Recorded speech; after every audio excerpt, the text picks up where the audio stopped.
오늘 제가 말씀드릴 내용은 크게 세 가지입니다.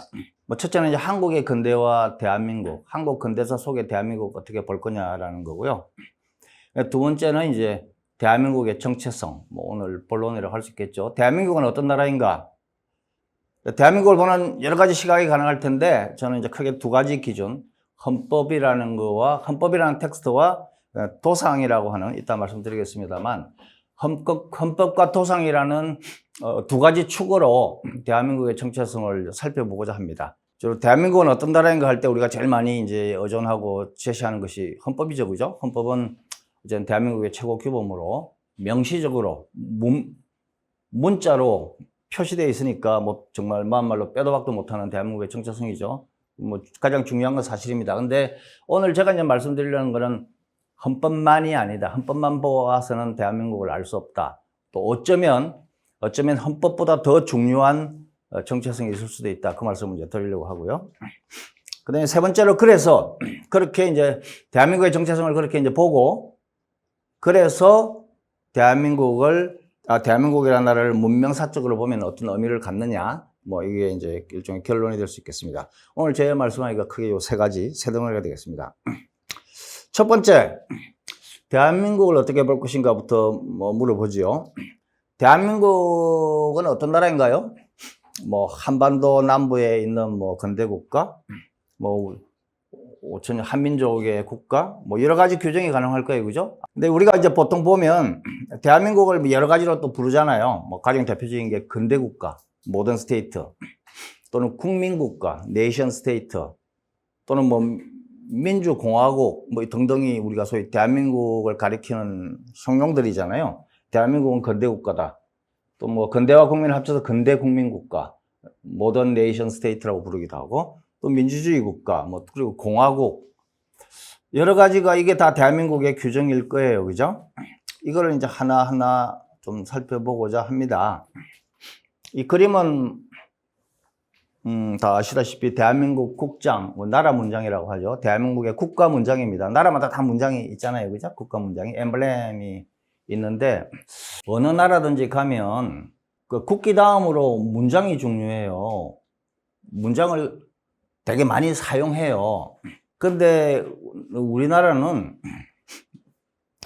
문장을 보기가 힘들어요. 문장이 없어요. 근대국가 어느 나라든지 국기 다음으로 많이 사용되는 게 나라 문장이거든요. 국장이거든요. 한국인들 국장이 뭔지 모르는 사람도 많아요. 이게 대한민국 국가 문장입니다.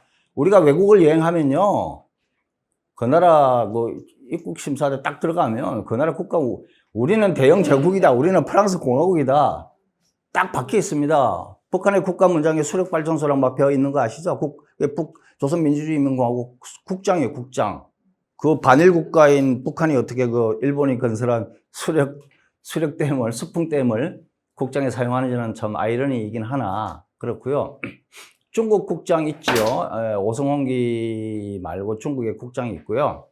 중화인민공화국의 국장이 있습니다. 찾아보시면 다 나올 텐데, 중국을 이렇게 여행하다 보면요, 이렇게 가다 보면 이렇게 건물에 국장이 딱 붙어 있는 데가 있어요. 아, 요게 관광소구나 아시면 됩니다. 그냥 모든 관광소는 국장이 붙어 있습니다. 대한민국의 관광소에 국장 없어요. 대한민국 국민이 이 국장을 볼 수 있는 유일한 곳은 여권에만 있어요. 여권에만. 그러니까 우리가 외국을 가보면 어느 나라든지 그 나라 국장이 붙어 있으면 이게 다 관광소구나 알 수 있습니다. 우리나라는 어떠한 관광소에도 국장이 붙어 있잖아요. 참고로 이 국장은요, 1950년대 제정되었고, 이걸 디자인한 사람이 서울대 디자인학과의 민철홍 교수라는 사람이 디자인했습니다. 자, 대한민국을 형용하는 여러 가지 말이 있죠. 대한민국은 근대국가다, 국민국가다, 민주주의 국가다, 공화국이다. 다 대한민국 맞습니다. 그러면 이 대한민국, 근대국민국가 대한민국은 어떻게 생겨났을까요? 물론 1948년에 건국되고 이런 건 알지만 그런 게 아니라 이 성격. 저는 이제 대한민국을 이해하기 위해서 제일 중요한 거는 첫 번째로 대한민국은 근대의 산물이라는 겁니다. 저는 이게 제일 중요하다고 생각하는데, 대한민국은 근대의 산물이에요. 한국이 근대 문명에 있지 않으면 대한민국이라는 나라가 생겨날 수가 없죠. 그래서 지금이 중세다. 중세에는 신라왕국, 고려왕국, 조선왕국은 가능해도 대한민국이라는 나라는 중세라는 시대 속에 존재할 수가 없어요. 그러니까 어떤 국가도 결국은 그 국가도 결국 어떤 역사 속에 있는 거 아닙니까? 그죠? 어떤 문명기 속에 있는 거잖아요. 그러니까 대한민국, 제가 이제 오늘 대한민국은 무엇인가라고 묻지만 그걸 자꾸 일국사적이거나 그렇게만 정치사적으로만 보지 말고, 제가 오늘 하려고 하는 거는 주로 문화사적인 접근입니다. 정치사적으로만 접근하지 말고, 뭐 그건 뭐 기본이지만, 하나의 이제 문명의 역사로 대한민국을 보면 대한민국은 근대의 산물이라는 겁니다. 근대, 우리 한민족 또는 우리 한반도가 근대 단계에 들어가지 않으면 대한민국이라는 국가는 절대로 생겨날 수가 없어요. 지금이 근대가 아니라면, 만약에 조선이라는 나라가 망하고 그 다음에 한국이라는 왕국이 들어설 수는 있지만 지금 우리가 생각하는 대한민국이라는 나라는 있을 수 없다는 겁니다. 그래서 저는 대한민국을 규정하는 최상위의 역사 개념은 대한민국은 근대의 산물이라는 거예요. 이 근대라는 둥지에 없으면 대한민국은 생겨날 수가 없다는 거예요. 15세기나 16세기에는 대한민국이 있을 수가 없어요. 그 문명에서는. 고려가 망하고 한국이 들었어도 그거는 한국 왕국일 수는 있었지만 대한민국은 아닙니다. 대한민국의 규정에서 제가 제일 기본으로 놓는 건 바로 이 근대라는 겁니다. 근대라는 것을 이해해야 한민족이 그들의 역사 속에서 근대라는 문명기에 만들은 한 국가가 대한민국이라는 얘기죠. 그게 대한민국을 이해하는 저는 가장 기본적인 컨트리라고 생각합니다. 그러니까 근대를 이해 못하면 대한민국을 저는 이해할 수 없다. 근데 그러면 이 근대란 건 뭐냐? 근대란 거는 서양에서 생겨난 겁니다. 근대는 중국에서 생겨난 것도 아니고 우리 고대부터 있던 것도 아닙니다. 서구 기원의 문명입니다. 뭐 좀 이따 또 말씀드리겠지만 대체로 역사적으로 세계사적으로 볼 때 우리가 근대, 더 모던 월드라고 하는 것은 16세기 서유럽에서 생겨난 하나의 어떤 그런 새로운 역사 단계 또는 문명이라고 보시면 되겠습니다.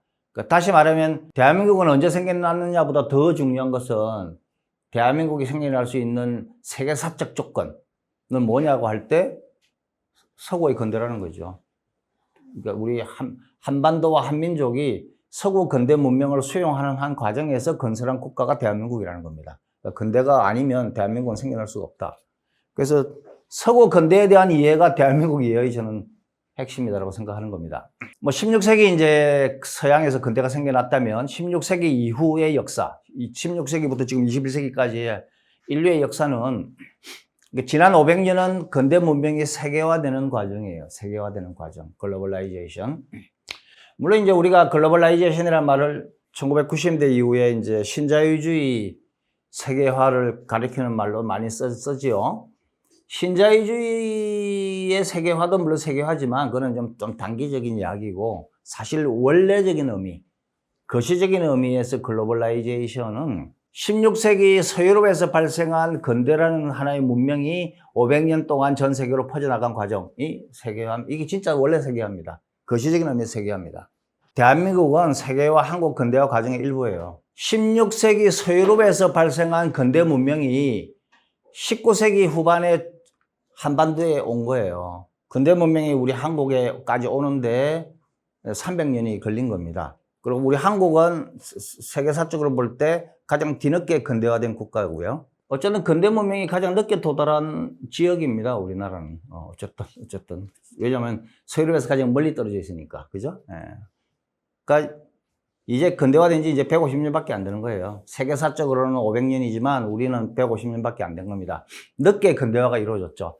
대한민국이라는 나라를 이해하는데 뭐 1948년에 이승만이 세웠다 뭐 이런 건 다 물론 맞지만 그것조차도 좁은 생각이고, 더 거시적으로 보면 서구 근대 문명이 그냥 저 아라비아를 건너고 뭐 중국을 건너서 우리에게 도달해서 그 결과로 만들어진 국가이다 라는 것이 더 세계사적인 시각이라고 말씀드릴 수 있겠습니다. 그러니까 당연히 민족사를 또 일국사를 넘어선 인식이 이제 필요하다라는 것이죠. 세계사를 구분할 때 보통 우리가 고대, 중세, 근대라고 나누지 않아요. 그죠? 이거 원래 이제 서양 사람들이 자기들의 역사를 구분하는 3분법입니다. 고대, 중세, 근대. 보편적인 역사 구분법이라고 할 수 있겠습니다. 역사 구분법이면서 동시에 이것이 하나의 문명의 구분이죠. 문명. 그래서 서양을 기준으로 보면 이제 고대 그리스 로마 시대가 보통 고대 아닙니까? 그죠? Ancient Times. 이때 뭐 문명이 발생했다고 얘기하고요. 그리고 이제 서양을 기준으로 보면 기독교가 지배한 천년의 시간대를 우리가 보통 중세라고 부르죠. 16세기부터 지금까지를 이제 모던 에이지, 근대라고 부릅니다. 그럼 뭐 탈근대, 포스트 모던이라는 말도 있던데 포스트 모던은 모던 이후인가요? 지금 만약 우리가 탈근대, 포스트 모던에 살고 있다면 근대는 끝난 것 아닌가요? 뭐 그런 질문도 있을 수 있는데 포스트 모던이라는 새로운 역사 시대는 아직 오지 않았다. 그리고 보통 포스트 모더니즘을 말하는 것들은 대부분 들여다보면 그 역시 근대의 일부로서 말하는 것이다 라는 말씀을 드리겠습니다. 주로 포스트 모더니즘은 주로 이제 문화예술 분야에서 많이 쓰는 용어이고요. 근대는 최초의 세계 문명이다. 고대 문명하면 4대 문명이 생각나고요. 중세는 지역 문명. 같은 중세라도 유럽의 중세와 우리 동아시아의 중세는 전혀 다른 거죠. 그러니까 각기 다른 문명, 이런 걸 우리가 지역 문명이라고 말할 수 있습니다. 문명이 여러 개 있는 거예요. 이슬람은 또 이슬람 문명이 있고, 인도는 인도 문명이 있고, 그러니까 중세에는 뭐 시대가 똑같지는 않겠지만, 지역마다 서로 다른 문명 속에 살았다. 그러니까, 중세 시기에 동아시아에서 살았던 사람은 이슬람 문명이 뭔지 알지도 못했거니와, 또 중세 기독교 문명에 살던 유럽인들하고는 아무 상관없는 그냥 전혀 다른 별개의 세상에서 살았다고 보시면 되겠죠. 근데 이제 비로소 근대 들어와서 이제 비로소 16세기 이후 유럽이 비서구 지역을 조금씩 정복하고 확장해 나가면서 비로소 이제 세계 문명이 만들어졌다. 그래서 대체로 근대를 인류 역사상 최초의 세계 문명이라고 합니다. 중세까지만 해도 지역마다 다 문명이 달랐어요. 중국 사람, 유럽 사람 전혀 다른 문명 속에서 살았는데 근대에 와서는 이제 미국 사람이나 프랑스 사람이나 한국 사람이나 다 햄버거 먹고 비슷하다는 거죠. 물론 그렇다고 해서 똑같지는 않습니다. 여전히 차이는 당연히 존재하죠. 차이가 있습니다. 그럼에도 불구하고 어쨌든 공통적이다, 보편적이라고 말할 수 있는 어떤 것들. 왜냐하면은 프랑스도 공화국이고 민주주의 국가고 우리 대한민국도 공화국이잖아요. 중세라면 전혀 상상할 수가 없는 전혀 다른 질서 속에서 살았거든요. 근데 지금은 어쨌든 수준이 여하하던 간에 프랑스 사람이랑 한국 사람은 다 민주주의가 뭔지 공화국이 뭔지 알잖아요. 결국 세계화됐기 때문이죠. 예, 그렇습니다. 자, 뭐 그러면 우리 한국의 조금 전에는 이제 아무래도 서양을 기준으로 한 세계 문명을 구분해봤고요. 우리 한국사도 대체로 서양사와 마찬가지로 고대, 중세, 근대라는 3분법을 사용하는 것으로 알고 있습니다.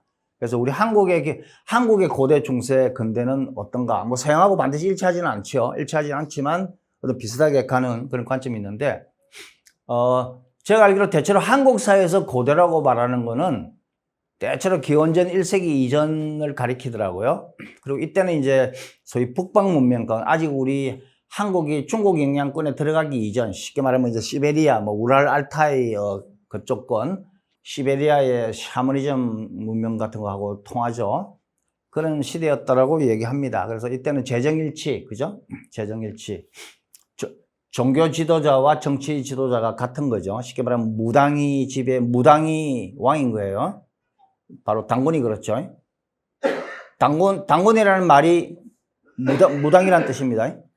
당군이란 말이 당군이 무당이란 말이에요. 무당이 왕이고 왕이 무당이에요.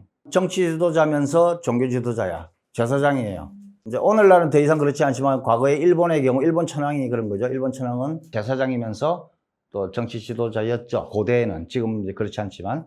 한국의 중세는 언제부터냐라고 할 때 대체로 제가 공부한 바에 의하면 기원전 1세기 이후라고 하는데요. 그 기준은 한사군이 설치되면서 한나라가 강성해지면서 한무제 때 고조선의 영토 일부에 소위 한사군이라는 건 내가의 식민지란 말이죠. 식민지. 한사군은 식민지죠. 한나라가 고조선의 영토에 식민지를 건설했다고요. 네 개의 식민지를. 그게 한사군이에요. 한사군. 한국의 중세는 우리가 중국 영향권 안에 들어갈 때부터 시작된다. 그리고 대체로 기원전 1세기경이다. 라고 이제 봅니다. 요거를 우리가 이제 동아시아 문명권이라고 얘기잖아요. 그 전까지는 북방 시베리아 문명권이고요. 이때부터 우리가 동아시아 문명권에 들어가고, 이 당시에 주도한 이념과 종교는 유교와 불교적이죠. 그렇습니다. 그리고 이제 근대는 이제 19세기 말 1876년 이후부터 이제 세계 문명권, 뭐 유럽 문명권이라고 말할 수도 있겠지만 세계 문명권이라는 게 좀 더 맞을 것 같고, 그다음에 이제 기독교가 들어와서 기타 또 여러 토착 종교와 뭐 공존하고 있는 상태, 이때를 이제 근대라고 부를 수 있겠습니다. 이렇게 한국 문명을 크게 고대, 중세, 근대라고 볼 수 있고, 요건까지 서양하고 비교하면 뭐 앞서가거니 뒤서가거니 하겠죠. 1870년에 이제 강화도 조약으로 개항을 했고, 그리고 뭐 얼마 안 지나서 1910년에 조선이 멸망하고, 1910년에서 45년 사이 일본 식민지를 거쳐서 또 해방되고 한 3년간에 남북한이 각기 미군정, 소군정이 있었고, 그러다가 한반도 남쪽에는 대한민국이 이제 건설되고, 그리고 60년대 70년대 이제 경제가발을 하게 되고, 뭐 민주화 운동을 하고, 이게 소위 우리 한국 근대화 지난 150년간의 간단한 그저 자취를 이렇게 정리할 수 있겠죠. 한국 근대의 성격을 이해하기 위해서 제일 중요한 거는 그 한국 근대의 경로를 아는 겁니다. 경로. 그러니까 결국 어떤 한 개인이든 집단이든 한 사회를 이해하는데 가장 중요한 것은 그가 그 상태에 어떻게 도달했는가. 근대화 150년이 된 지금 현재의 한국 사회. 왜 한국 사회는 이럴까?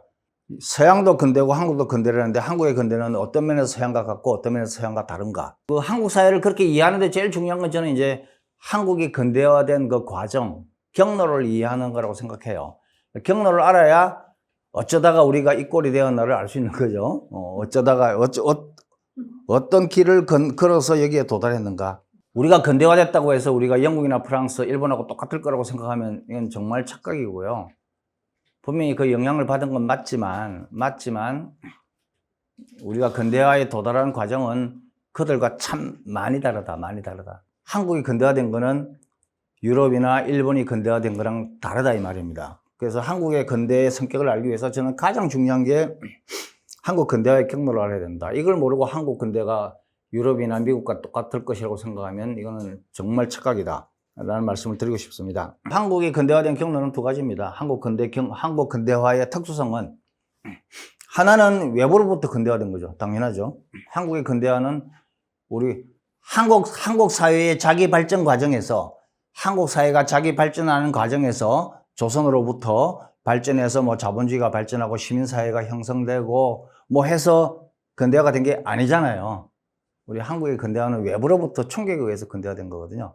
우리 근대화가 뭔지 모르는데 어느 날 일본 사람들이 배 타고 와서 또 서양 세력이 쳐들어와서 근대화 된 거예요. 그러니까 자발적 근대화가 아니죠, 우리는.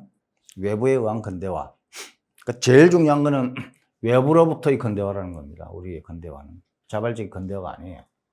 그러니까 이건 우리만 그런 건 아니고 유럽 빼고 전 세계 모든 나라 다 마찬가지예요. 그래서 외부의 충격으로부터 근대화가 되었다. 이걸 보통 우리가 이제 서세동지매라고 부르죠. 서양 세력이 동쪽에 밀려왔다 이 말입니다. 그러니까 우리 하고 싶어서 근대화 된 거 아니에요. 외부로부터 강제에 의해서 근대화가 된 겁니다. 내부로부터의 근대화가 아니라 외부로부터 근대화된 것이 왜 오늘날 한국의 근대가 요 모양 요 꼴인지를 아는데 너무너무 중요해서 아무리 강조해도 지나치지 않습니다. 근데 오히려 사람들이 이걸 잊어버려요. 또 하나 중요한 거는 위로부터의 근대화예요. 우리 내부로부터 자발적인 근대화가 아니기 때문에 한국의 근대화 과정은 위로부터의 소수의 엘리트들, 세계사적 변화를 인식하는 거는 극소수의 엘리트일 수밖에 없어요. 민중이 이거를 알 수 없어요. 전 지금도 그렇다고 보는데 소수 엘리트들이 야 이러다가 우리는 망한다. 우리가 살려면 위로부터 개혁을 해야 한다. 또 우리 내부로 자력 자강을 해야 된다.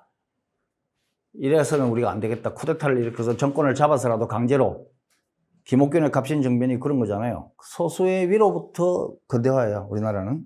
괴아파 등 소수 엘리트. 이승만도 마찬가지고요. 이승만도 이 소수 엘리트에 속해요. 그러니까 소수의 엘리트들이 치고 나간 거지. 다수 민중의 변화, 민중들이 변화해서 아래로부터 민중들이 깨달아서 된 근대화가 아니에요. 이게 이제 한국 근대성의 특수성이죠. 이걸 이해하는 건 너무너무 중요하고, 왜 아래로부터 근대화가 안 되고 위에서 강제로 했는가? 라고 묻는다는 것은 우리 역사의 성격을 무시하는 거죠. 그건 어쩔 수 없었던 거죠. 아래로부터 근대화는 좀 지금도 안 된다고 보는데? 지금도 안 되는데 무슨, 그러니까 쉽게 말하면 위로부터 몇 놈이 사고를 치든지 아니면 그것도 안 하든지 둘 중에 하나지. 아래로부터의 근대화는 좀 지금도 저는 안 된다고 봅니다. 어쨌든 소수 엘리트들에 의해서 위로부터 근대화가 이루어졌어요. 그러니까 이거는 뭐 싫고 좋고의 문제가 아니고 그냥 객관적 사실이에요. 그러니까 한국의 근대화는 외부로부터 근대화다. 그리고 위로부터 근대화다. 이건 모든 제3세계가 당연한 거고요. 다만 이것이 이제 우리의 근대 사회 형태를 어떻게 만들었는가, 또 이로 인한 부작용은 무엇인가, 이것의 문제점은 무엇인가, 이걸 넘어서기 위한 과제는 무엇인가, 이제 이런 걸 이제 우리가 이제 고민해야 되겠죠. 근데 이거는 뭐 싫고 좋고 떠나서 그냥 객관적 사실이에요. 그리고 이렇게라도 해야지 이렇게라도 안 하는 것보다는 훨씬 낫죠. 외부로부터의 충격에 의한 근대화를 된 것이 이것도 없는 저 아마존의 원식 구조보다는 좋은 것이고, 위에 몇몇 사람들에 의한 근대화가 이루어진 것이 이것조차도 없던 나라보다는 나은 거죠. 그냥 쉽게 말하면. 서구의 근대화는 내부로부터 아래로부터 진행되었죠. 당연하죠. 우리가 서양사를 배워보면 다 뭐 뭐 종교개혁이 일어나고, 뭐 시민혁명이 일어나고, 뭐 그런 민주주의 운동이 일어나고, 뭐 여성해방 운동이 일어나고, 여성해방을 뭐 왕이 시켰습니까? 밑에서부터 민중들이 일어난 거잖아요. 그렇지만 우리는 이제 그런 과정이 없거나 반대였다, 이 얘기를 말씀드립니다. 문명의 주범비로서 당연한 겁니다. 예, 이거는 개탄할 이유도 없고, 무슨 뭐, 그냥, 이렇게라도 한 것이 아는 것보다는 100배 낫다. 다만, 이제, 이런 서구와는 다른 경로로 우리가 근대화가 했기 때문에, 나타날 수밖에 없는 한국 근대화의 성격, 모순, 문제점을 이제 해결해 나가야 되겠죠. 그건 우리한테 과제, 순서가 반대인 거죠. 우리가 이제 서양의 근대 사회, 서구 근대는 어떤 성격, 어떤 구조를 가진 사회인가를 뭐 간단히 말씀드리겠습니다. 서구의 근대도 하나의 사회인 한, 전체로서, 물론 전체로서 통합된 하나이겠지만, 근데 대체로 이제 서구 근대 사회 특징으로 이제 사회가 상대적으로 자율적인 여러 영역으로 이루어져 있다라고 얘기합니다. 뭐, 서구 근대 사회 전체는 통으로 하나겠지만, 그러나 또 그걸 좀 쪼개보면 몇 개의 상대적 자율성을 가진 영역으로 나눠진다. 그래서 대체로 이제 우리가 서구 근대 사회를 구분할 때 정치 영역, 경제 영역, 사회 영역, 문화 영역을 보통 나눕니다. 여기서 말하는 사회는 이제 좁은 의미의 사회입니다. 제가 서구 근대 사회라고 할 때 사회는 광의의 사회이고, 그래서 이제 서구 근대의 사회가 어떤 성격의 사회이냐를 알기 위해서는 서구 근대의 정치는 무엇이고, 서구 근대의 경제는 무엇이고, 서구 근대의 사회, 문화는 각기 어떤 성격을 갖는가를 얘기하면 되겠죠. 그죠? 서구 근대는 정치적으로는 어떤 사회인가? 어떤 정치 체제를 가지고 있는가? 민주주의죠. 그죠? 우리 민주주의라는 건 서구 근대의 정치 체제입니다. 경제는 자본주의죠. 그죠? 서구 근대의 경제 체제는 자본주의입니다. 그죠? 자본주의 체제가 아닌 사회를, 중세 경제 공동체를 우리 근대라고 볼 수 없죠. 그럼 사회는 어떤가? 서구 근대 사회는 한마디로 말하면 개인주의 사회입니다. 사회가 이렇게 여러 갈래로 구성되어 있다는 얘기는 각기 다른 특수성을 가지고 있다는 거겠죠. 쉽게 말하면 정치는 권력의 영역이죠. 그죠? 정치라고 하는 건 권력입니다. 권력. 어쨌든 뭐 동물의 세계도 권력이 있지만 우리 인간 세계라고 하는 것은 결국 권력이 뭡니까? 나의 욕망을 위해서 타자를 움직일 수 있는 힘이 권력이에요. 정치학 교과서에 하면 권력을 행사하는 방식은 크게 세 가지가 있다고 합니다. 하나는 강제, 야, 이 새끼 너 안 하면 죽인다. 그 다음에 두 번째 권위, 야, 선생님 말하는데 안 들어. 이것도 다 권력 행사 방식입니다. 그 다음에 매력, 아, 오빠 좀 해봐. 이것도 권력을 행사하는 거예요. 그러니까, 내가 원하는 걸 위해서 타자를 움직이면 전부 다 권력입니다. 파워예요, 그게. 그렇지 않습니까? 그러니까 정치는 권력의 영역입니다. 권력의 영역. 경제는 재화를 다루죠. 우리 먹고 살아야 되기 때문에 밥도 먹고 옷도 입고 집도 있어야 되고 자동차도 있어야 되고, 우리 인간이 이제 살아가려면 욕구를 해결해야 되지 않습니까? 그죠? 경제는 어떻게 재화를 생산하고 분배할 것인가를 다루죠. 그죠? 그래서 경제는 재화의 영역입니다. 자, 정치는 권력, 경제는 재화의 영역이라면 사회는 뭘까요? 사회는 어떤 영역입니까? 우리 인간은 사회를 살아가면서 필요에 따라서, 야, 얘 좀 갔다 와, 야, 앞에 니, 임마. 형이, 오늘 형이 한잔 하려고 그러는데 좀 갔다 와.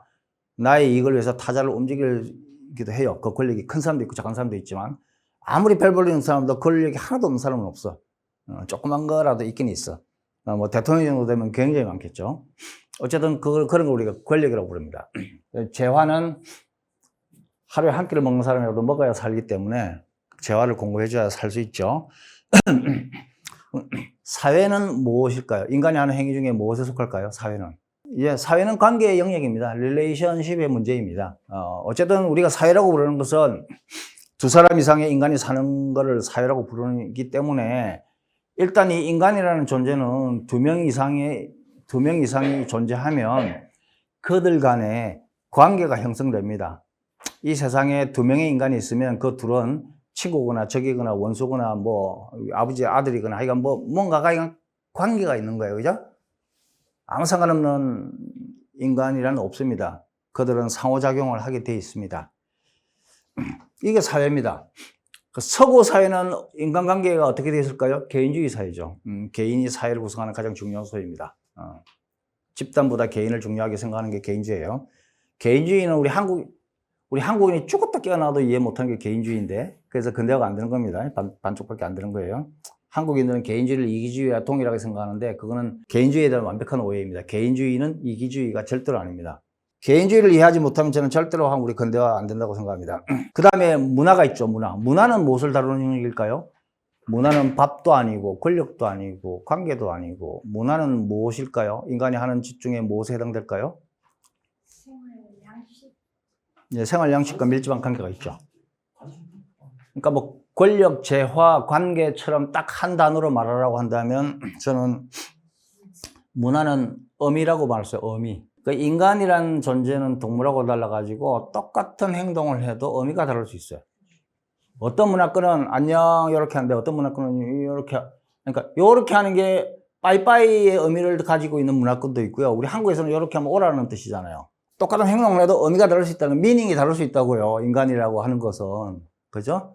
의미의 영역이 있죠. 인간은 어쨌든 우리가 뭐 밥도 먹고 권력도 행사하지만 의미도 있는 거잖아요. 그죠? 의미 있는 행동과 의미 없는 행동. 너 나한테 그렇게 하고 나 기분 나빠. 뭐 이거 있는 거잖아요. 그죠? 의미의 영역이 문화예요, 문화. 그럼 서구 근대 사회는 어떤 행위나 하는 것을 의미 있다고 생각할까요? 그건 합리주의죠, 쉽게 말하면. 물론 합리주의가 다는 아니지만, 한 사회를 합리주의가 다 지배하지는 않지만, 제가 이해하는 서구 근대 문화의 핵심은 합리주의입니다, 합리주의. 의술이 인술이기 때문에 의사는 아픈 사람을 돌봐야 돼. 처근지심을 가져야 되고, 의사는 좀 설사 자기가 돈을 좀 못 벌더라도 다른 사람들에게 의술을 베푸는 그런 사람이라야 돼. 이런 식의 접근은 비합리적인 거예요. 정서에, 감정에 호소하는 거잖아요. 합리주의 사회는 그렇게 얘기하지 않습니다. 합리주의 사회는 의술은 인술이다 이렇게 얘기하지 않아요. 한 사회가 필요로 하는 의료 수요가 얼마인가? 이 의료 수요를 해결하기 위해서 어느 정도의 의료 자원을 투입해야 되는 걸 계산하는 거예요. 뭐 암 환자가 예를 들어 100만 명인데 100만 명의 암 환자를 치료하려면 거기에 대한 의료 자원을 얼마나 투입해야 될 것인가? 이 정도 적정이 뭐 모두 살리는 건 불가능하다. 어느 정도 죽을 수밖에 없다. 그러나 이 정도는 우리 사회가 공급할 수 있는 적정량이다. 이걸 계산하는 게 합리주의적인 의학 정책이죠.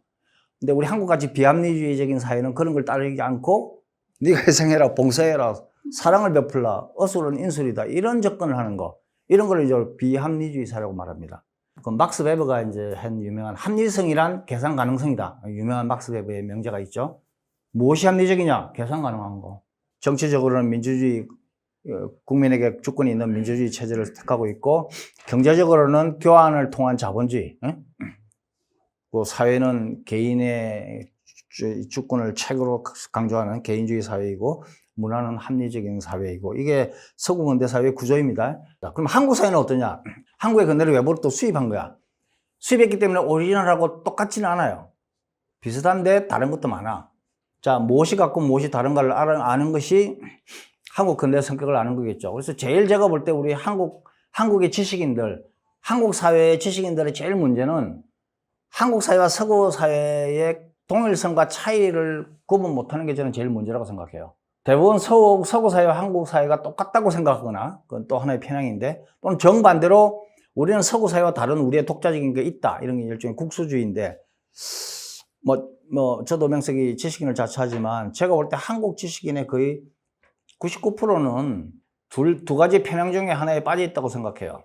첫 번째는 식민주의 편향. 식민주의 편향은 간단히 말하면 우리가 서구랑 똑같다고 생각하는 거예요. 서구의 눈으로 우리 한국 사회를 봐. 저는 한국 지식인 한 90%는 그렇다고 봅니다. 한국 지식인의 90%는 우리가 서양하고 똑같은 줄 알아. 그 서구와의 차이도 있는데 그거를 모르죠. 무지하죠. 또 정반대 편향. 한국 지식인 한 10% 정도는 제가 볼 때 국수주의자예요. 국수주의자. 국수주의는 뭐냐면 우리 서양하고 다 달라. 우리 원래부터 우리는 다른 거야. 우리는 전혀 우리를 서양의 기준으로 평가하지 마. 우리 보편성을 부정해요. 그러니까 우리 민족은 특수해. 우리는 원래 우리만은 원래 이랬어. 라는 우리만의 주장. 그러니까 이 둘 다 저는 양극단의 편향이라고 보는데요. 서구와 우리가 똑같다고 보고 다른 점을 알지 못하는 것. 그런 걸 저는 이제 식민주의 편향. 그 다음에 서구와 우리의 동일성도 있는데 그거는 또 인정을 전혀 안 하고 오로지 100% 우리는 우리만 오리지널이다. 라고 하는 거는 저는 이제 국수주의 편향이라고 보는데, 제가 볼 때 올바른 객관적인 인식은 식민주의 편향도 아니고 국수주의 편향도 다 극복한 서구와 우리 한국의 동일성도 알면서 차이도 아는 것. 한국과 프랑스는 뭐가 같고 뭐가 다른가를 아는 것. 그게 제가 생각하는 정말 현실주의 지식인이라고 생각하거든요. 제가 볼 때 그런 지식인은 거의 한 점도 안 된다고 생각합니다. 거의 제가 볼 때 한국 지식인 한 90%는 식민주의자고 한 10% 정도는 국수주의자인 것 같아요. 그럼 뭐가 다른가? 제가 볼 때 이렇습니다. 정치, 우리는 민주주의예요. 똑같죠. 서양하고 같습니다. 민주주의 정치 체제를 우리가 채택하고 있습니다. 경제도 우리 자본주의 경제 체제죠. 역시 서구랑 같습니다. 정치 경제 체제는 우리가 서양하고 같아요. 그러면 사회도 같은가? 아니죠. 전혀 다르죠. 한국 사회가 개인주의 사회인가? 아니요. 전혀 아니에요. 제가 볼 때 한국 사회는 집단주의 사회입니다. 집단주의 사회라는 거는 집단의 가치가 언제나 개인보다 먼저라 이 얘기입니다. 쉽게 말하면. 한국은 아주 오래된 집단주의 사회고 한국인들의 집단주의는 그냥 뭐 뼛속같이 섬에 있죠. 뼛속같이 섬에 있어서 한국은 집단을 벗어난다는 거를 일단 상상하지 못하죠. 그러니까 이거 일단 좋다 나쁘다를 떠나서 객관적으로 말씀드리는 거예요. 한국 사회를 지배하는 원리. 그러니까 사회는 관계의 문제라고 있죠. 그죠? 인간과 관계의 문제. 서양은 개인주의 사회이기 때문에 인간과 인간이, 물론 서양 사람도 거기도 엄마도 있고 아빠도 있고 친구도 있고 동생도 있고 뭐 다 있어요. 그들도. 그게 왜 없겠습니까? 인간 사회에. 있지만 너는 나의 아버지다 이전에 넌 한 사람인 거예요. 난 당신의 자식이기 이전에 한 명의 인간이야. 그게 더 먼저야. 그렇다고 해서 부모 자식 관계가 없다는 건 아니에요. 우리가 서양의 문화, 영화 같은 걸 보면 그걸 참 잘 알 수 있습니다. 폴 버벤이라는 이 감독이 만든 영화를 보면 영화가 다 달라요. 전혀 다른 종류의 영화예요. 이 로보캅이라는 영화를 만든 감독이라고, 이 영화를 만든 감독이 상상이 안 되는, 로보캅 같은 SF 액션물을 만든 감독이 이런 영화를 만들었어? 엘러라는 영화가 있습니다. 엘러. 프랑스 말로 이제 그녀라는 말이죠. 영어의 she. 엘러라는 영화가 있어요. 프랑스 영화. 폴 버벤 영화 중에. 여자 주인공과 다른 여러 사람들이 맺고 있는 관계가 너무너무 좀 놀라웠어요. 이런 게 개인주의라는 거구나라는 게 너무 개인주의가 뭔지 알고 있지만 그 영화를 보고서 너무 서양 놈들이 말하는 개인주의가 이런 거구나. 아무리 네가 내 엄마고 네가 내 아들이라도 일단 너는 너고 나는 나인 거야. 일단 그 조건에서 그 위에서 네가 엄마고 내가 아들인 거지. 내가 엄마고 네가 아들이라는 사실이 각자가 고유한 개인이라는 것까지 부정하면서까지는 안 가는 거예요. 너는 너고 나는 나야. 근데 말이야, 참고로 나는 네 엄마고 너는 내 아들이야. 라는 거예요. 그게 아무래도 생각하고 다 마찬가지인데 이 영화에서는 특히 그게 잘 드러났어요. 그래서 되게 좀 약간 신선한 충격이라고 해야 되나? 약간 소름 끼치는 느낌? 이런 거구나, 이놈들이. 제가 알고 이제까지 살아가면서 본 한국 사회는 죽었다 깨어나도 저렇게는 될 수 없어.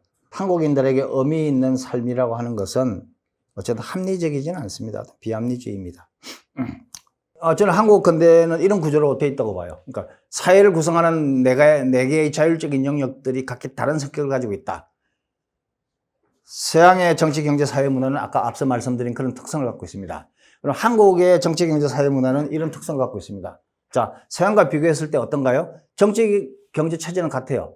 사회 문화는 전혀 달라요. 바로 이렇게. 그래서 이제 정치, 경제적인 거를 저는 이제 근대적이라고 보고 한국의 사회 문화는 정근대적인 거라고 봐요. 우리가 역사로부터 물려받은 거예요. 이것이 서로 이질적이잖아요. 어쨌든 일단 이 자체는 정치 경제는 근대적인데 사회 문화는 정근대적이란 말이에요. 이거 이질적인 거예요. 일단은 원래 종류가 같은 건 원래는 아니에요. 이 이질적인 것들이 결합되어 있거든요. 이걸 이제 저는 이종모순 결합, 뭐 혼종, 뭐 잡종이라고 이제 부릅니다. 그래서 저의 결론은 한국의 근대는 반쪽 근대예요. 반은 근대인데 반은 근대가 아니에요. 제가 볼 때 우리 한국은. 근대와 150년인 현재 한국을 보는 저의 관점은 이렇습니다. 그렇다면 이제 이런 사회를 어떻게 할 것인가? 뭐 반은 반쪽 근대니까 나머지 반쪽까지 근대 다 채워서 근대를 완성해야 되는가? 아니면 어떤 다른 방법이 있는가? 또 그러면 그게 가능한가? 사회문화까지 근대화하는 게 가능한가? 한다면 어떻게 할 것인가? 이런 등등 무수하게 많은 이제 물음이 따라 나오는 겁니다. 그러니까 지금 이건 일단 제가 한국 사회를 이렇게 진단하는 거예요. 이 상태를 두고 이게 좋으냐, 나쁘냐, 바꿔야 되느냐, 그럼 어떻게 바꾸냐, 바꾸는 게 가능하냐 등등은 이제 우리의 과제죠. 무수한 물음들이 남아있죠. 우리 한국의 근대는 우리 내부의 자발적인 과정이 아니고 외부로부터 들어온 결국 우리 문명을 우리가 수용한 결과로 이렇게 된 거잖아요. 그러니까 문명의 전환이라는 건 굉장히 거대한 과정이란 말입니다. 그러니까 이 거대한 과정은 거대한 변화의 과정이겠죠. 이 거대한 변화, 우리가 뭐 어떤 한 동네가 재개발돼도 찬성하는 쪽이 있고 반대하는 쪽이 있는데 문명의 전환이라고 하는 거대한 과정은 거대한 반응의 분열이 있을 수밖에 없어요. 그렇지 않겠습니까? 쉽게 말하면 거기에 동의하고 수용하는 입장이 있고 안 돼, 절대로 우리는 못 받고 반대하는 쪽이 있지 않겠어요? 그죠? 결국 둘입니다. 크게 보면 근대를 수용할 것이냐 반대할 것이냐 크게 보면 둘이에요. 뭐 그 사이에 또 되게 많은 단계가 있겠지만 크게 보면 결국 둘 중에 하나예요. 근대를 거부한다. 근대는 서양 오랑캐의 문화이고 우리는 그렇게 우리는 국조 이래 우리는 그렇게 살지 않았다. 우리는 그렇게 살지 않았고 서양 오랑캐의 문물을 받아들일 수 없다. 우리는 우리 식대로 산다. 청학동이 우리의 고향이다. 그러니까 이런 주장이 있을 수 있죠. 그런 걸 우리가 이제 근대화에 대한 거부 세력이라고 볼 수 있고, 이런 걸 우리가 이제 수구라고 부르죠. 수구, 그죠? 옛날 것을 지킨다. 저는 한국의 좌파를 수구 세력이라고 봅니다. 한국에서 좌파란 무엇인가? 좌파는 빨갱이, 공산주의자인가? 아니면 민족주의자인가? 뭐 여러 가지, 좌파에 대한 여러 가지 언명이 가능할 텐데, 저는 그냥 한국 좌파를 딱 한마디로 말하려고 한다면 저는 수구 세력이다. 반근대화 세력이라고 저는 봅니다. 근대화를 반대하는 거.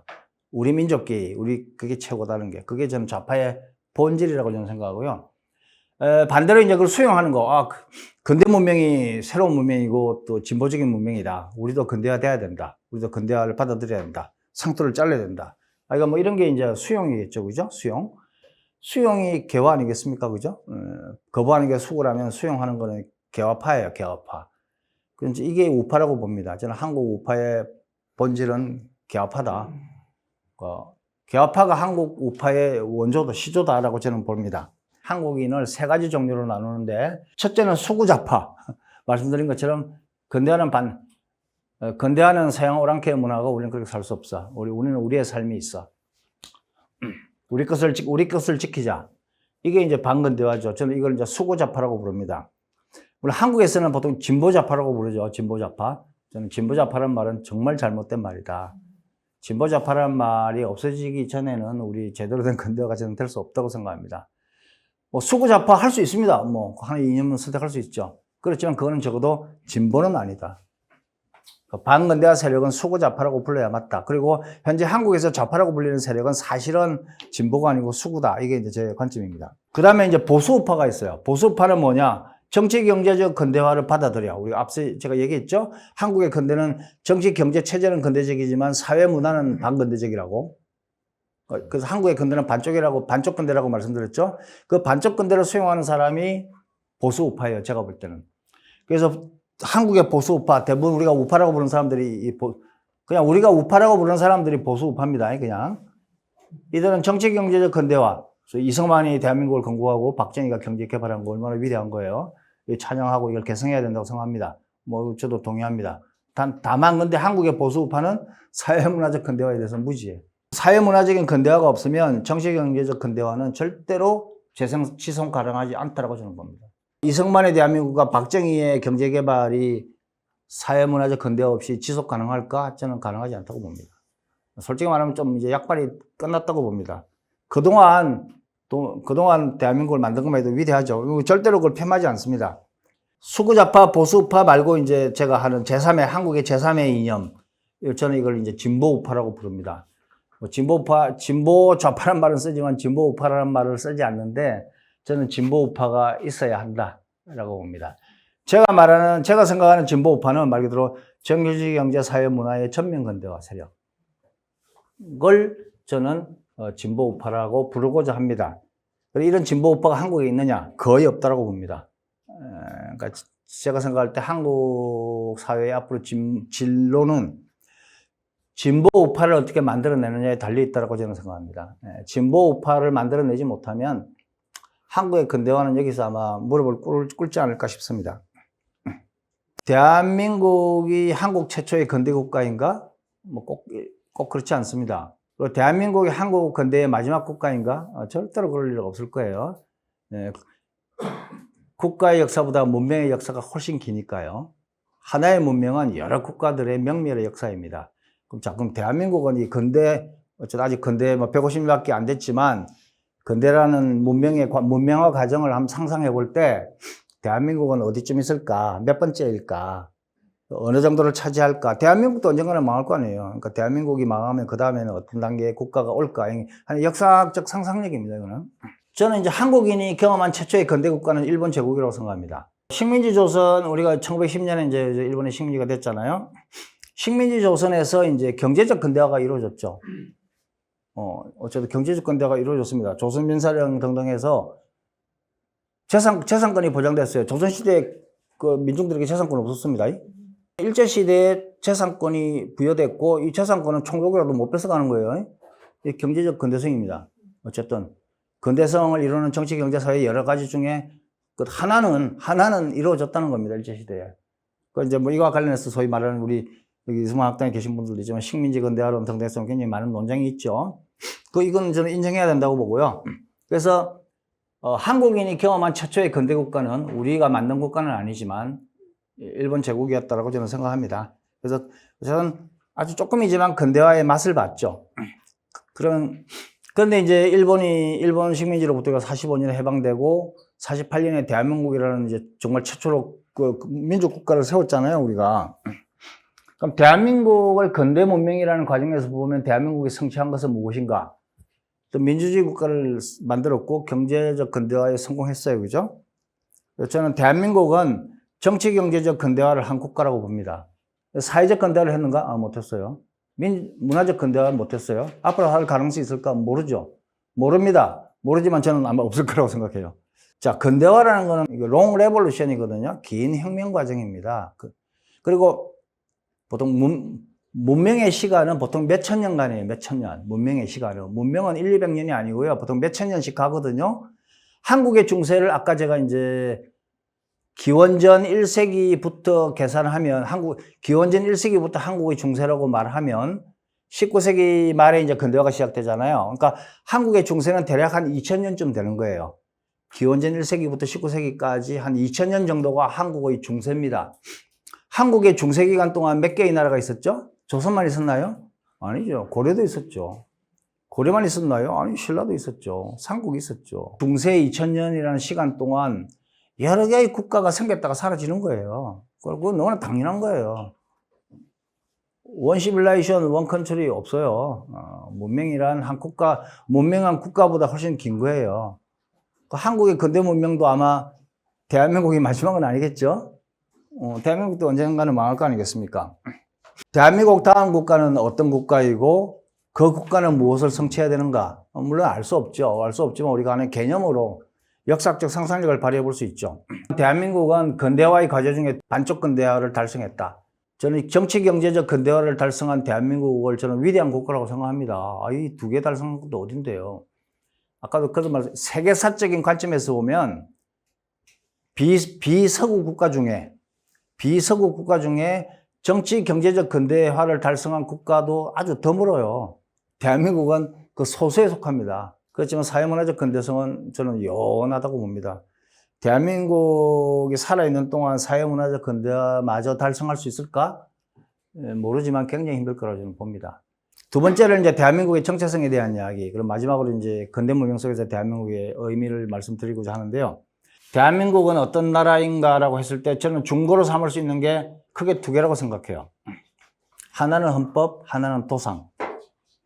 차례 말씀드리겠지만 대부분은 이제까지 우리가 대한민국의 정체성을 얘기할 때 항상 얘기했던 게 헌법이죠. 당연히 헌법 제일 중요하죠. 대한민국의 최고 규범으로서 헌법처럼 대한민국의 정체성을 대한민국 헌법 제1조 1항 대한민국은 민주공화국이다. 때려주고도 이거보다 더 확실한 게 어디 있겠습니까? 당연하죠. 근데 제가 문제 제기하고 싶은 건 이런 겁니다. 헌법만 얘기했는데 이건 잘못이라는 거예요. 헌법 중요해요.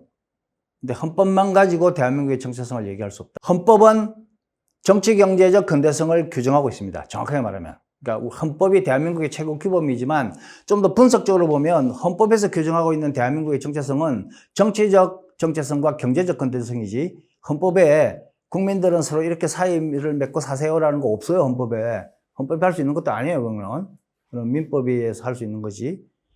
그 대한민국 국민들은 이럴 때 이런 의미를 느끼세요. 이런 거 헌법에 없습니다. 할 수도 없는 거고요.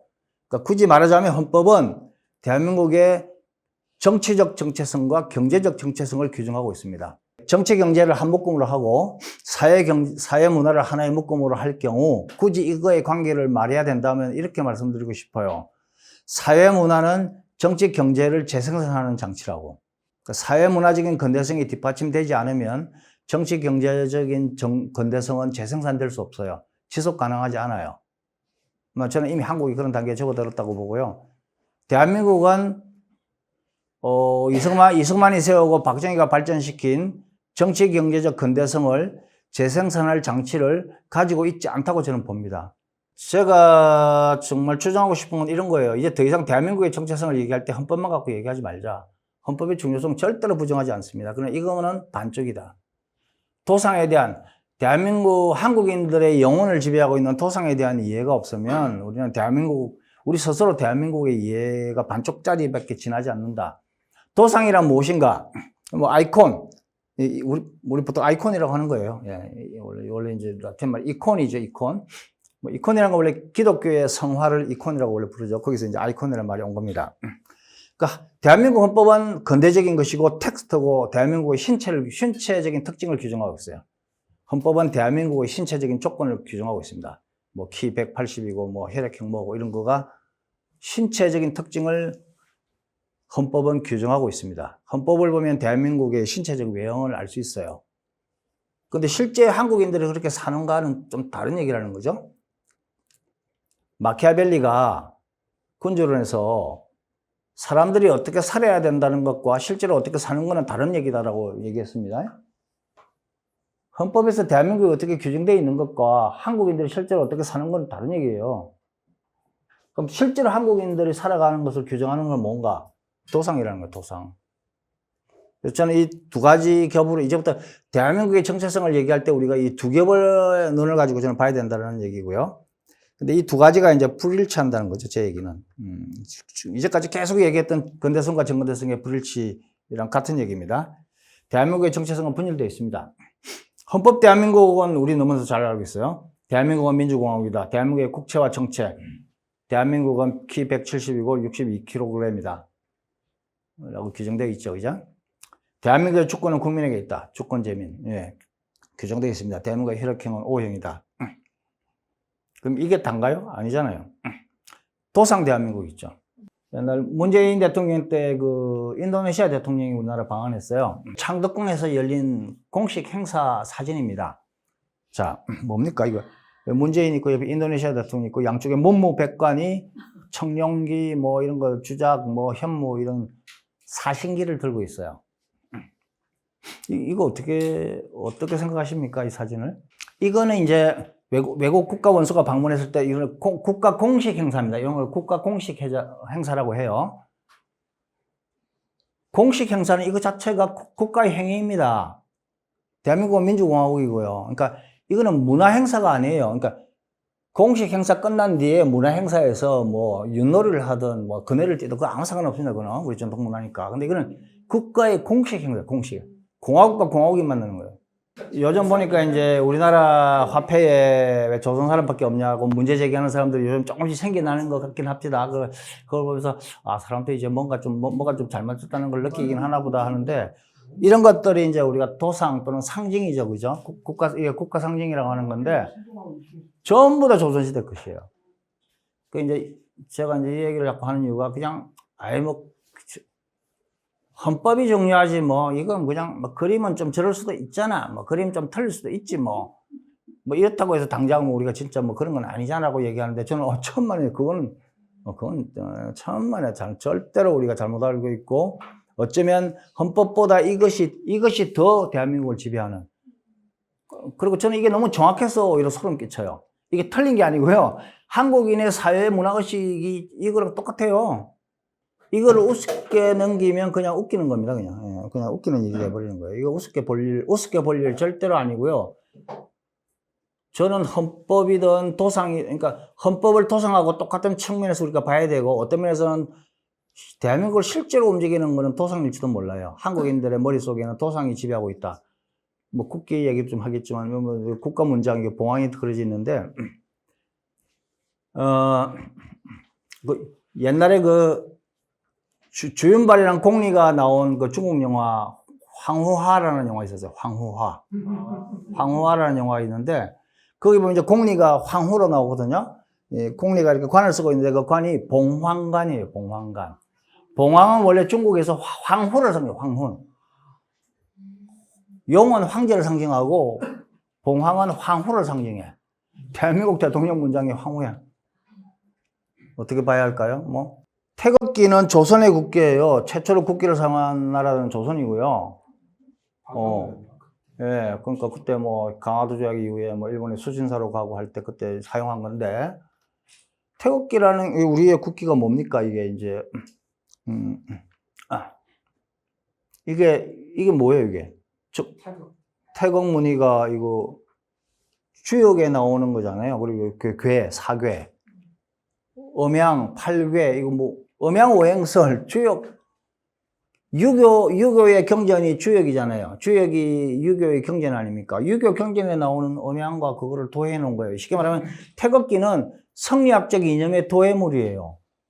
물론 이제 근대 이전의 국기의 도상을 사용한 나라들도 많이 있어요. 대표적인 게 일본이에요. 일본의 일장기는 되게 오래돼요. 이게 사용한 지는 오래됐는데, 이제 일본도 이제 메이지 일본이 되면서 이제 국기로 제정을 한 건데, 자, 우리 태극기와 일장기의 차이점이 뭘까요? 태극기는 성리학적 이념을 표현하고 있어요. 일장기는 무슨 신도를 표현하는 게 일장기는 일본의 지리적 특성을 표현하고 있죠. 일장기는 일본이 동쪽에 제일 끝에 있는 해가 떠오르는 나라. 해가 떠오르는 동쪽에 있는 나라다라는, 동쪽에 있는 첫 번째 나라라는 의미로 이제 일장기는 글자 그대로 붉게 타오르는 태양 아닙니까? 그러니까 일장기는 태양이잖아요, 태양. 그러니까 이거는 지리적 특성을 표현하고 있기 때문에 근대 이전부터 써왔던 것이긴 하지만 일본의 지리적 특성을 표현하고 있기 때문에 물론 이것도 이제 지리나 혈통 같은 자연적인 요소이긴 해요. 그렇지만 성리학적 이념을 표현하는 거하고는 차원이 좀 다르죠. 그렇죠? 지금 터키 국기, 소위 초색달하고 별이 있는 것도 오스만 제국부터 쓰던 거예요. 그렇지만 이것도 중동 이슬람 지역이라고 하는 초색달 지역이라고 하는 지리적 특성을 표현하고 있지 이슬람교의 교리를 표현하고 있지는 않아요. 터키 국기는.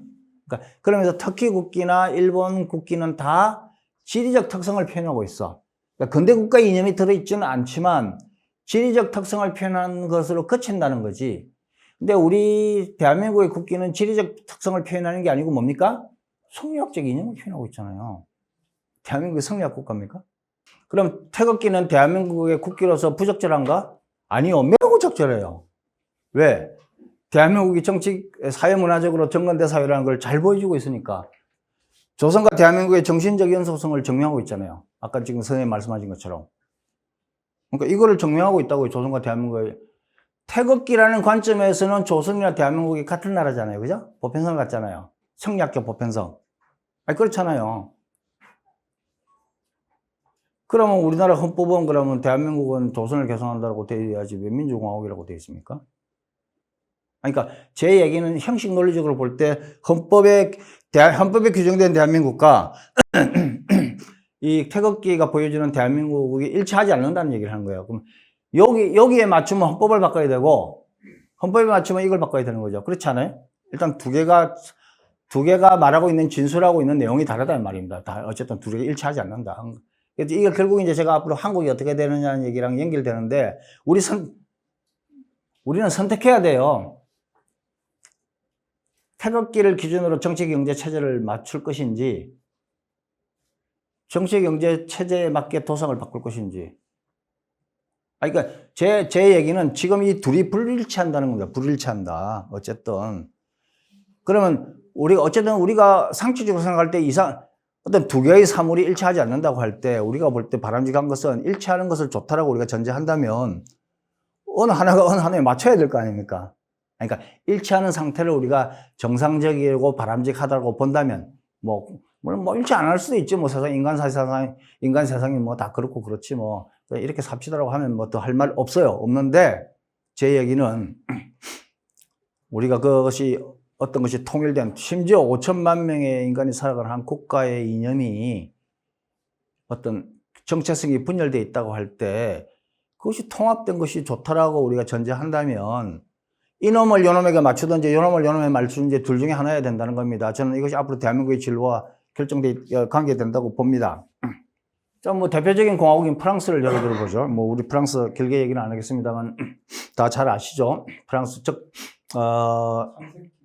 삼색기, 적백청의 삼색기. 그리고 요게 프랑스의 국가 문장입니다. 프랑스의 국가 엠블렘이에요. 마리안네예요, 이 여자가. 프랑스는 국가의 상징이 이 마리안네라는 여자로 표상됩니다. 프랑스라는 나라는. 프랑스도 르프랑스가 아니라 라프랑스라고 그래요. 여성형이에요, 여성형. 이 마리안네라는 물론 실제 실존하는 여자가 아니에요. 가상의 여자인데, 마리안네라는 이름이 어디서 왔느냐 할 때, 성모 마리아를 가리키는 마리아와, 프랑스에서 가장 흔한 여자 이름인 안느를 합쳤다. 그런 썰도 있는데, 어쨌거나, 마리안네라는 건 실제하는 인물이 아니고, 프랑스 공화국을 상징하는 그냥 하나의 인격화된 거예요.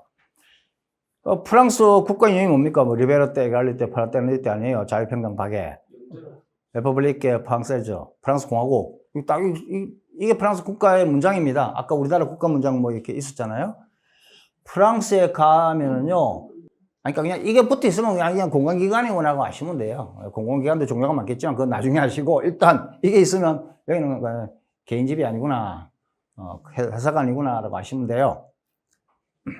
이거 이제 유명한 프랑스의 오노레 도미에라는 유명한 프랑스 화가가 그린 이 그림 이름이 공화국입니다. 공화국. 그림 제목이 공화국이야. 이게 뭡니까, 이게?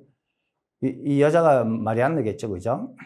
관을 쓴 여자가 이렇게 프랑스 국기를 탁 쥐고 있는데 둘이 젖을 빨고 한 놈은 또 밑에서 책을 보고 있네. 얘들이 자유평등 박애겠죠, 아마도. 공화국이란 뭡니까?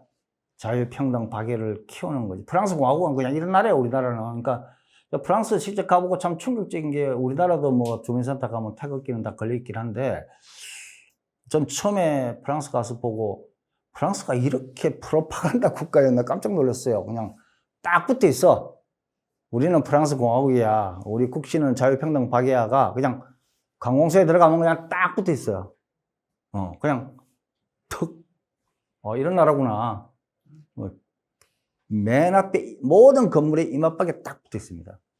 너는 지금 자유평등 박애라는 것을 이념으로 삼고 있는 국가의 관공서에 지금 너는 들어오는 거야.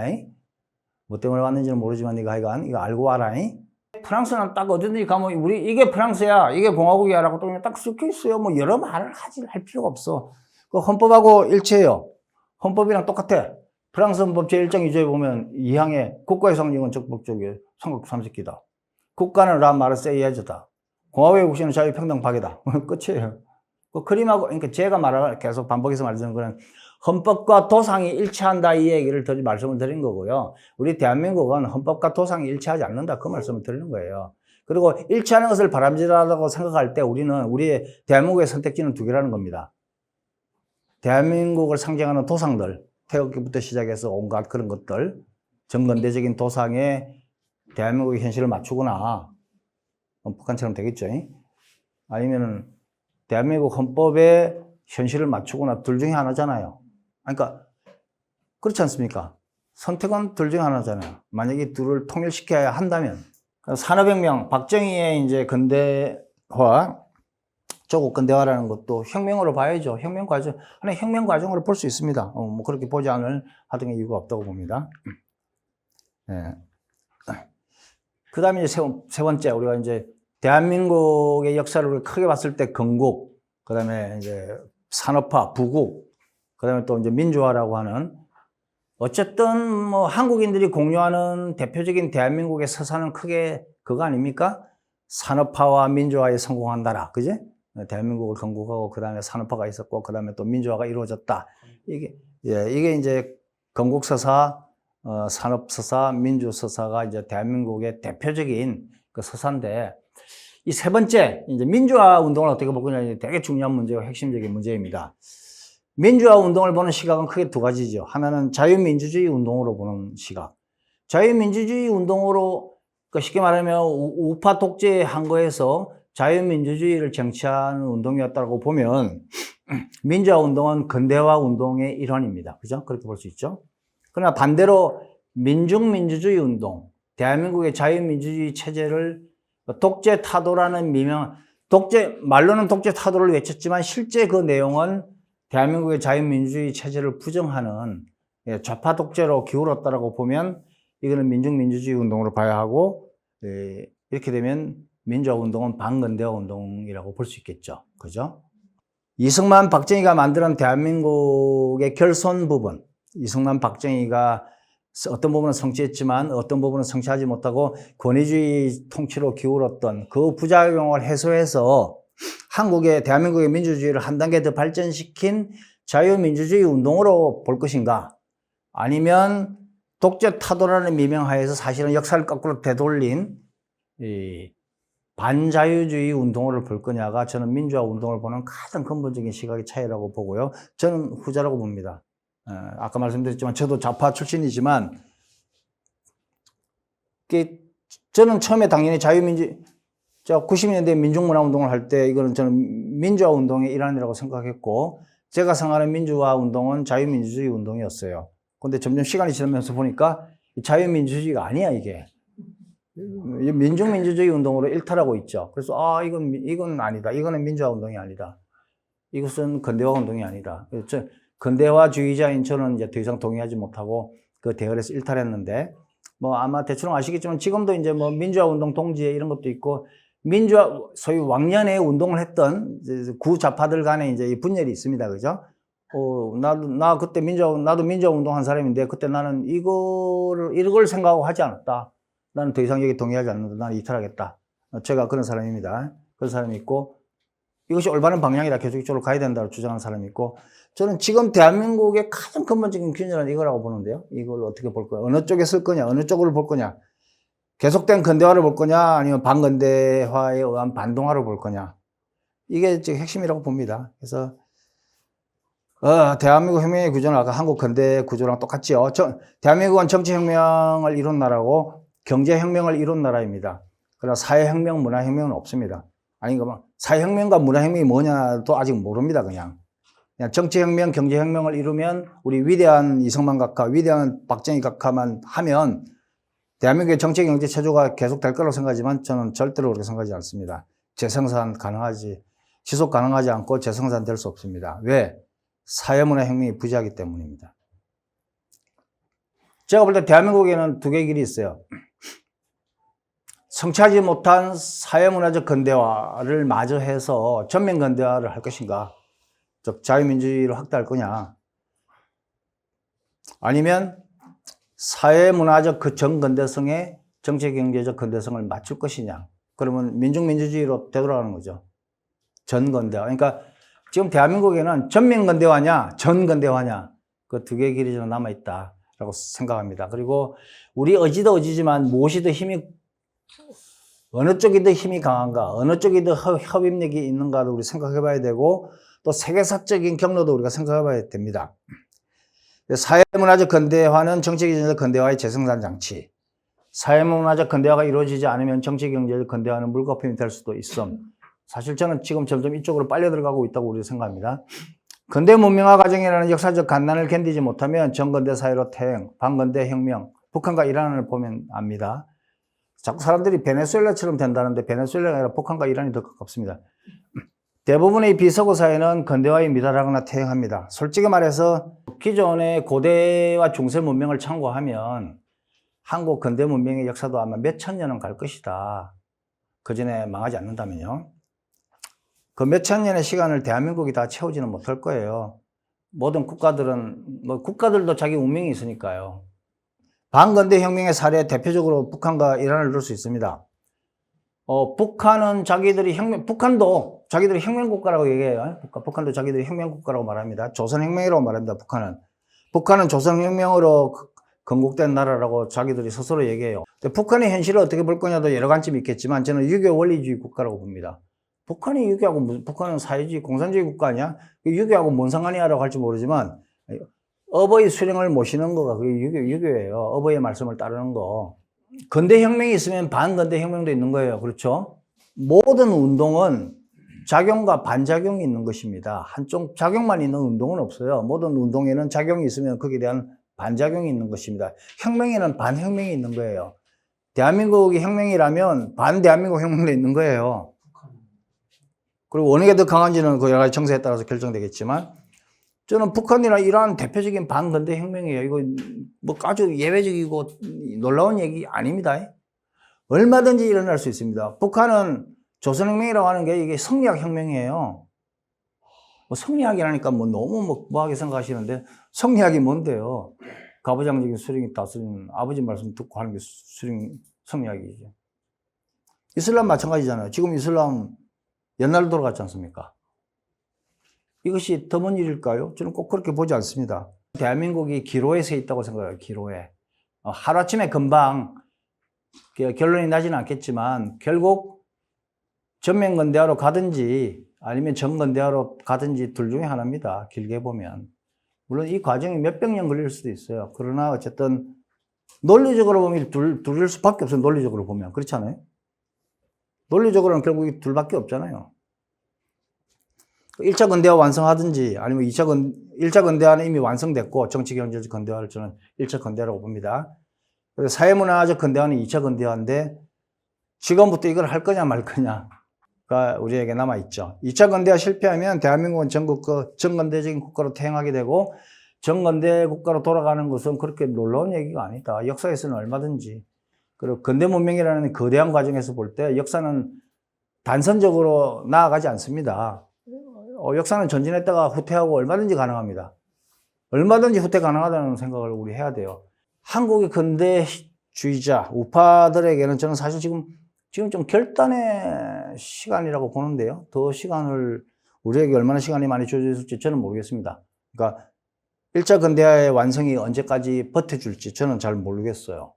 저는 사실은 87년 이후부터 이미 반대로 돌아섰다고 생각하거든요. 하루아침에 절대로 망하지는 않아요.